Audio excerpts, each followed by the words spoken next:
Hey, River Center family. Hope you're all doing well.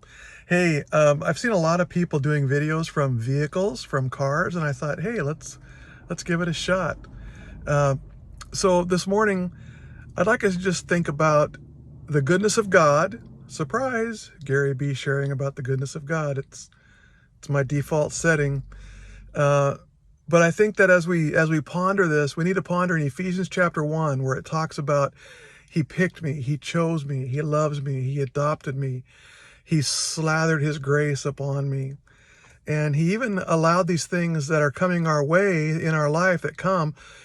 3 times, I think, in that passage it says, for the praise of his glory. For the praise of his glory. That's who we are. We're created. He made us. He's changing us. He's moving us. He's molding us for the praise of his glory. God never promised no stones. God never promised no crooked ways. God never promised no mountains. He never promised no fire. He never promised having to walk through streams. But in every one of those times, he said, I will be with you. In Isaiah 43, I'll be with you. You don't have to worry when you go through the fire. You don't have to worry when you go through the waters. I'll be with you. I've called you by name. And so when we look in Ephesians chapter 1, it's obvious that he knows us. He knew us before we were born, before the foundations of the earth. And then down a little bit further, it says, and he allows, and he creates, and he makes things, all things work together to conform to the purpose of his own will. That is huge. That tells me that whatever's going on, whatever has gone on, whatever's coming, he's going to use it for the praise of his glory, and take that thing and make sure that it conforms to the overall purpose of his will.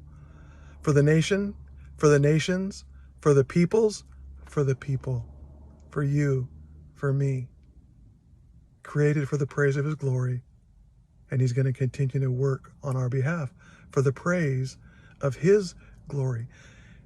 Read on in chapter 2, we know that it says that we've been saved by grace through faith. It's not of works, lest we should boast. But then it talks about how we are his craftsmanship, created in his image, created for good works that he's prepared in advance for us to do. Pretty awesome. So just an encouragement this morning. I'm actually in the car. I'm getting ready to head out, get my wife an early morning Starbucks, because that's just the kind of awesome husband that I am. And I just want to encourage us this morning that everything that comes about, he's going to use it. Everything that comes our way, has come our way, that we're in today, right now, he intends to use it for the praise of his glory, and he's going to work it out in conformity with the purpose of his own will. Read Ephesians chapter 1, meditate on it today, and just understand how much he loves you and how much he's at work in your life. Amen. God bless.